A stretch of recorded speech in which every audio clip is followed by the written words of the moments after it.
All right, these are the notes for counting principle. First of all, fundamental counting principle. This is how you figure out how many of each thing when you're counting up possibilities for something. Fundamental counting principle is very simple. You just take the number of choices you have for each spot and you multiply them together. So how many choices you have for the first one, how many choices for the second, how many choices for the third, you just multiply them together. For example, if I say how many ways can you arrange 6 books on a shelf?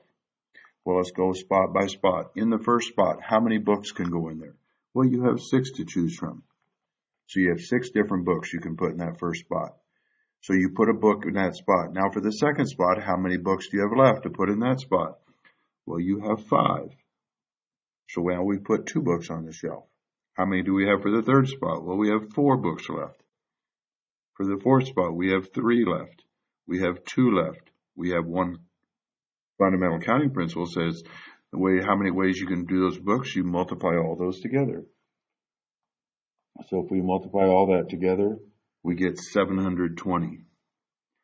Now this 6 times 5 times 4 times 3 times 2 times 1, that same procedure shows up a lot in this counting. There's a name for that. That's called 6 factorial. If you put 6 with an exclamation mark behind it, that means 6 factorial.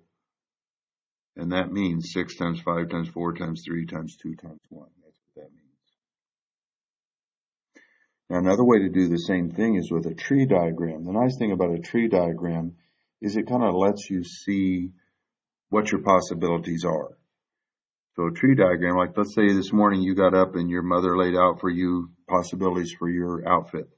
You have 4 different shirts you could choose from, blue, green, red, or white. 2 different types of pants, jeans or shorts.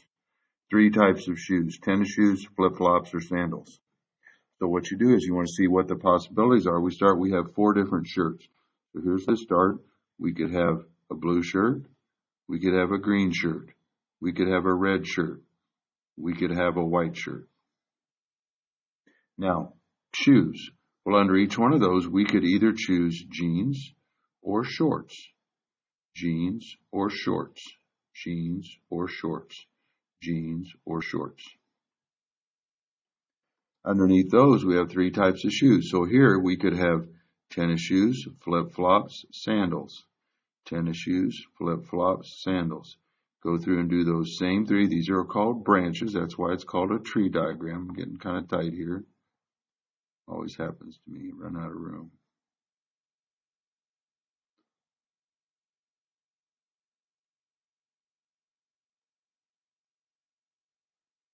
They got all jammed together here.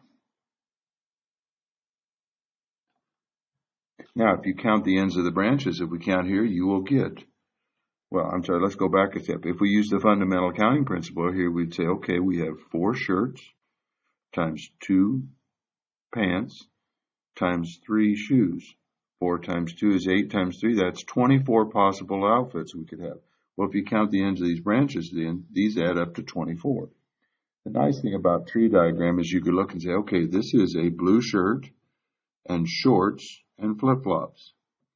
This is a red shirt and jeans and tennis shoes. Here you chose a white shirt and shorts and sandals. You can look and see all the possible things that could happen there to get your 24 ways. Another example of this is telephone numbers. If you think about telephone numbers, like right now we're on a 10-digit system. You have your area code, you have what's called a central office code, and then the last 4 digits is your line code. Like if your number is 913-539, 1234. That's your 10 digits. Well, why are there so many? Years ago, like when I was really young, our phone number was a word and then 5 numbers. Like ours was Dickens something 3481 or something like that. So if you wanted to dial, you had the rotary dial and there was a D on there, you dialed that. Then there was an I, so DI for Dickens, and then your 5-digit number after that. If you wanted to call somebody long distance, like out of town, you had to dial O for operator, 0 for operator, and then tell them what number you wanted to call. Well, they needed a more sophisticated system, so they turned like the D and the I. Well, on the old rotary phone, D was a 3, I was a 4, so our number became 348, like 3481 or something like that. That was our number then. Originally, like all of Kansas, had one area code. We were all 913. At one time, all the area codes had a 1 in the middle. When they first started, they all started with a 1 in the middle. Well, at one point, they decided that wasn't enough phone numbers. People started using fax machines, which you probably have never even heard of fax machines, but when they came in, now people, like when I grew up, every house had one phone. That was it. So that's all the phone numbers you need. Well, then some businesses had a fax machine, so they had to add phone numbers. So all of a sudden they needed another area code because they were going to run out of numbers. So they added 785. Well, now there's, I don't know, like 4 area codes or something in Kansas, maybe more than that, because lately when you added cell phones, now a household might have 6 or 8 phones. So you needed more phone numbers. Well, how'd they know they were going to run out? Fundamental counting principle. If you think of your 10-digit phone number, these first 3 is called the area code. Now, when they do that, they can only have certain numbers, and there's other rules that come into this, but approximately, like the first number is usually can't be a 0 or a 1. So this first number is 2 through 9. So that means there are 8 possible digits there. The second number, it could be 0 through 9. Generally, it's 0 through 8. So that is 9 phone numbers there. Then the third digit is 0 through 9. That's 10 phone numbers there. Now the middle 3 number, this is your central office code. Like again, the first one is 2 through 9. So that's 8 numbers there. 0 through 9, that's 10 numbers. 0 through 9 is 10 numbers, and your line number can be about anything, so those are all 10s. Well, now if we use our fundamental counting principle, like here for the line numbers, 10 times 10 times 10 times 10, that's 10,000. That means every central office code has 10,000 phone numbers in it. So if you're going to run out, you just have to add another digit in front. Like a year when I was in college, Manhattan had 539 and 532 for those 3 digits right there. And that was enough for Manhattan. Well, now it's not, so they added some more in there to get some more numbers. Now, if we keep going, 10 times 10 is 100 times 8, that's 800. Well, now if we take 800 times 10,000, that's about 8 million phone numbers. Actually, because there's some exceptions in there, every area code, so that would be for one area code, every area code actually holds about 7.9 million phone numbers. So when they think the number of phones in one certain area is going to go over about 8 million, they have to add another area code in there. And so that's what they do. That's how they figure that out. There are some other exceptions in there, like 911. Nothing can have 911 starting with it. They've changed it now with the this suicide prevention hotline has a number. If you've ever watched a TV show, sometimes when you're watching a movie or a TV show and they mention a phone number, listen for the number. The line code here, or the central office code here, will start with 555. In general, there aren't any real phone numbers that have a 555 here, because what happened when they first started movies, people would call those numbers. If somebody actually had that number, they would say, "Why are you calling me?" "Well, I was trying to call this character in this TV show." People would actually call that number. So to ensure that they weren't calling somebody who actually had that number, they said, okay, TVs and movies are going to use 555, and we're not going to give other people that number that starts with 555. Which is kind of curious, especially like, if you ever heard of soap operas, people used to call up the people on the soap operas all the time. Those kind of early afternoon morning shows that have all this drama going on all the time. People would start to think those people were real, and they would call them on the phone. Well, imagine if they called you on the phone and they thought they were talking to, some character from Hunger Games because that phone number came up. That wouldn't work out. So that's one of the exceptions. Another example is license tags. At the beginning of every period, they have to decide, okay, how many license tags are we going to need? because you don't want it to have to change in the middle. So let's say you had 2 letters followed with 3 numbers, and they could use any pattern they want. A lot of times they use letters because you have more possibilities. With numbers, we have 10 possibilities.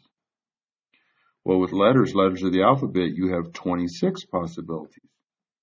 So now if you think of the fundamental counting principle, like if we did this, if we took 26 times 26, right there, that's 676,000 license tags.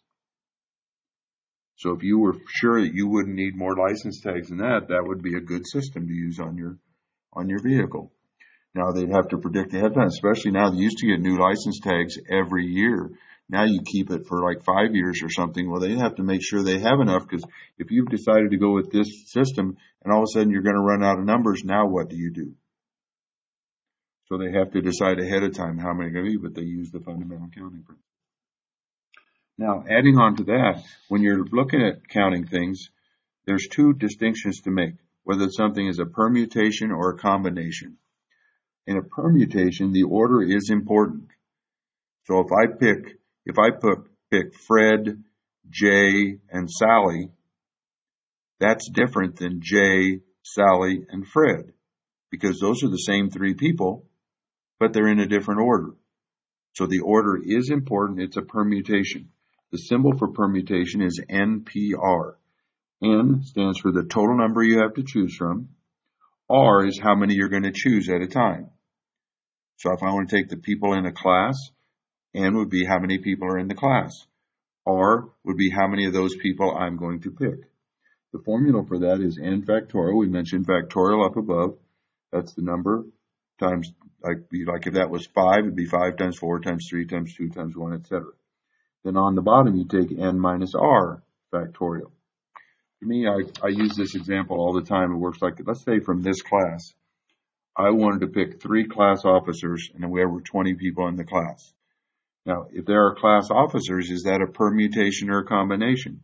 Well, if I pick Joe, Julie, and Ann, is that different from Ann, Joe, and Julie? Well, yeah, because they have a different office now. So the order is important. So that's a permutation.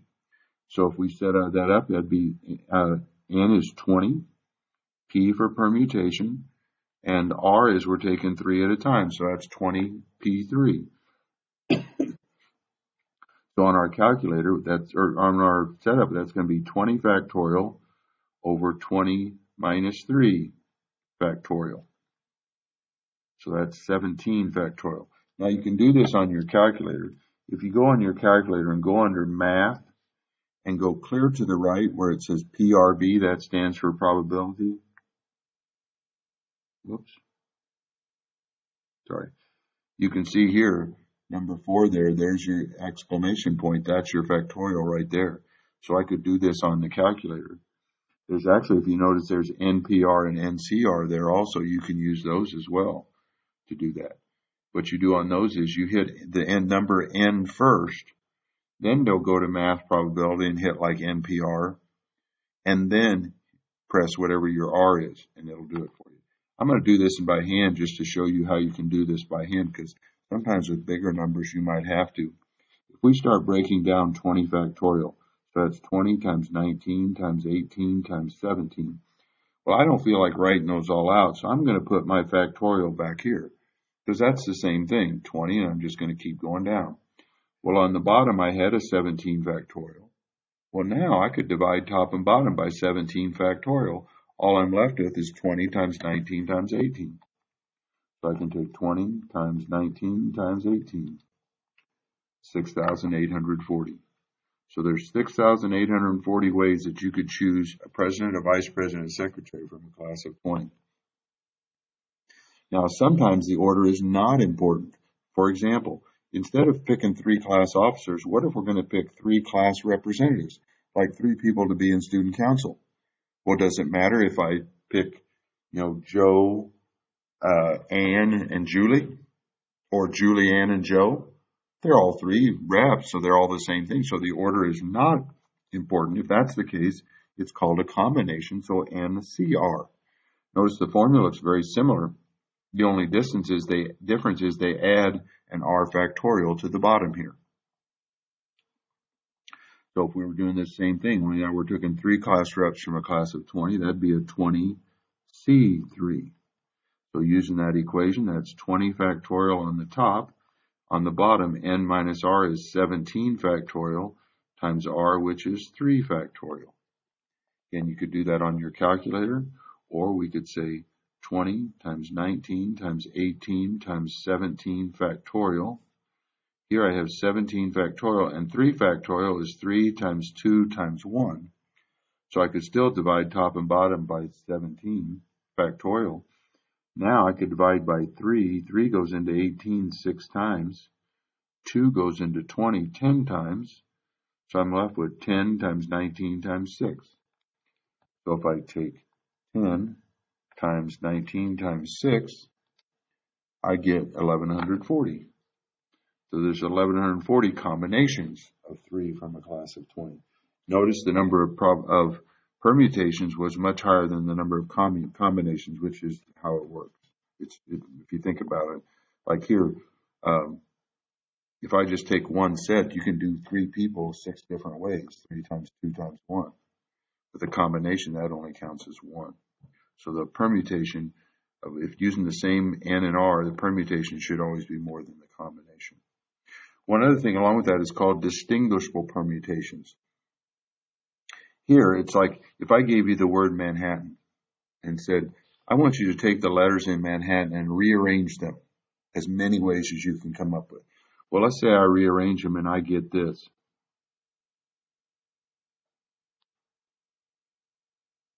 Did I rearrange them?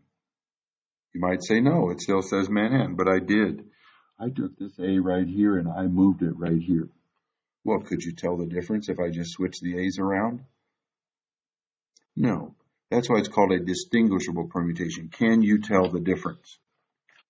So if you want to do how many ways you can rearrange Manhattan and tell that it's different, here's the formula. On the top, you take n factorial. That's the total number of letters in the word, factorial. On the bottom, you take the repeats, like how many it repeats. For example, for Manhattan. Well, in Manhattan, there's 2, 4, 6, 8. There's 9 letters in Manhattan. That would be 9 factorial.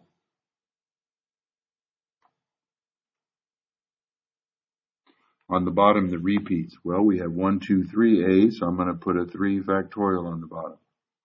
I have 2 N's, so I'm going to put a 2 factorial. I have 2 T's, I'm going to put another 2 factorial. And you could do this on your calculator. You could take 9 factorial divided by 3 factorial and then divided by 2 divided by 2. Or you could put the whole bottom in parentheses and divide by the whole thing. If I do it long by hand, I have 9 times 8 times 7, 6, 5, 4, 3 factorial over 3 factorial, and 2 factorial is just 2. So I can divide by 3 factorial. 2 times 2 is 4. So I'm left with 9 times 8 times 7 times 6 times 5, which is, I believe, is 15,121. That's how many ways. I should have that in your assignment for this week. Right, realign the letters in the word Manhattan and get all 15,121 ways, or you don't get an A in the class. So that's it for fundamental counting principles.